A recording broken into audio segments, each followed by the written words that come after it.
What's going on, guys? Welcome back to the channel. I am Steve Natto, and this is the channel for all of your sneaker related content. Be sure to hit that subscribe button if you guys are new to the channel here or have not subscribed yet, and also be sure to hit that notification bell to be alerted as soon as I drop a new video. So of course, as you guys can see from the title, we are going to be looking at the Air Jordan 1 Retro High Travis Scott and a resale prediction for this Travis Scott Air Jordan 1 High.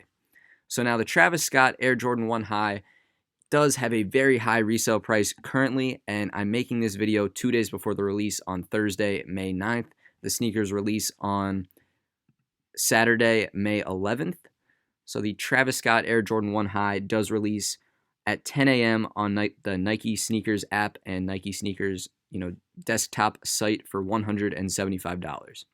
So now in this video, I'm going to be taking a different approach from my previous videos.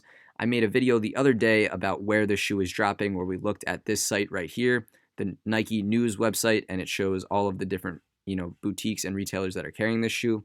But for this video, we're going to change the discussion to look at the resale prices, and I will give you guys my opinions and reasoning behind my resale prediction of where I think prices will fall on release day for the Air Jordan 1 Travis Scott. So before we get right into this video, I do want to say that this was a very difficult video for me to make because the shoe is just so difficult to look at and analyze. There isn't a whole lot of data behind what's driving this decision, and it's kind of going off of intuition and the available data that I have seen. So as kind of a disclaimer, I will say, as I say in all my resale prediction videos, I am not perfect. I cannot see the future. So this is just my best analysis of what I think the price will be on release day based off of my experience buying shoes and being involved in this community for so long and the available information that I have seen up to this point. So with all that out of the way and before we get into the facts beyond it, I'm going to show you guys the current prices as we are 2 days out from the release. So as you guys can see, prices are right around that $800 mark for a lot of sizes. Of course, this 8 and 8.5 are a bit higher, and these bigger sizes are a little bit lower. And the exceptions here are the 7, 7.5, and 15, and this 12.5. They're kind of those unicorn sizes that may have only been available on Travis's website. I believe most retailers, especially on this list here, your boutique type stores in all your major cities are going to just be getting 8 to 13 or 8 to 14. So I'm not going to worry about these specific special sizes too much. I'm just going to be discussing that 8 to 13 or 14 range.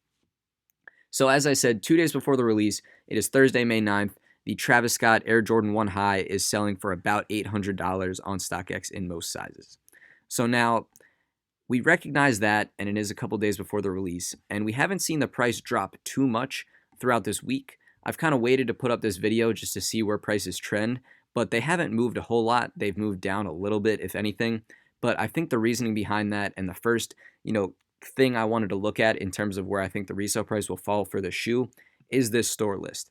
So based on my previous video where I showed exactly where these shoes are dropping, and like I said, recognizing that they're only dropping online on Nike and at these boutiques, we can really understand that the pairs that are available now have not really increased in size in terms of what is available on the market up until this point, just because a lot of these retailers are doing in-store raffles and not releasing online. So there aren't a whole lot of pairs to go around to be added to this market currently.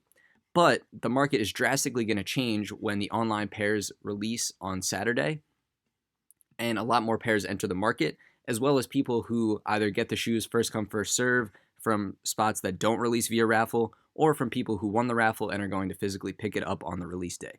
So in my opinion, the price hasn't moved too much up until this point on Thursday, just because there aren't a whole lot of extra pairs to be added to the market that have either been reserved or won via raffle or just available in the world up to this point. Of course, on release day, there are tons more pairs going to be added, specifically from Nike.com. So I imagine that the price is going to go down quite a bit. And stock numbers were kind of rumored all over the place for this shoe in terms of either the shoe being very limited or very available in terms of a limited sneaker. And I typically don't tend to pay too much attention to stock numbers just because a lot of it is rumor and hearsay at this point, just because no one has exact info. However, I do tend to lean a little bit more towards the available side for this shoe just because of the evidence that we've seen on sneakers. So what I wanted to point out on sneakers is that this sneaker, the Travis Scott Air Jordan 1 High, is just releasing via the regular sneakers app. So it's not going to be a draw release. It's going to be just a regular sneakers drop where you enter and you see if you win. So this is proven here by a tweet that was made today. Someone asked Nike Store on Twitter if it was going to be a draw, and Nike responded that it will just be a regular sneakers launch. So that makes me believe that they might be a bit more available than what people expect, just because Nike tends to do a draw release for all of their very, hyped and limited sneakers. So a lot of Nike off-white sneakers were draws. A lot of just very limited sneakers that they put on the sneakers app tend to be draws. And since these are not, it does make me believe that there might be more pairs than, people kind of expect. So with all of that information put together, that does lead me to a price prediction of where I think the price will be on release day. And like I said before, just a disclaimer is that, I cannot see the future and I am not perfect, but based on all the information that I just said and talked about in terms of potential stock numbers, the way the release is happening, and the stores that they're releasing at, I think and would believe that my resale prediction would be falling in about the $600 range for where prices will be on release. I expect that there is going to be a decent amount of pairs on Nike.com and that prices will just fall pretty quickly just because there will be a lot more pairs in the market, and I think they could settle right around that $600 range. So I think small sizes will be a bit more expensive than the bigger sizes, like 8 to 9.5 will be a bit more expensive, but I don't think it's going to be too crazy of a jump, but I think right around that $600 range is where prices will fall. So let me know in the comments down below what you guys think and where you think prices will be on release day for this sneaker. Let me know if and what you guys are doing to try and pick up this shoe. And as always, be sure to hit that subscribe button, leave a like if you guys like this video, and thank you guys as always for watching, and I will catch you guys on the next video.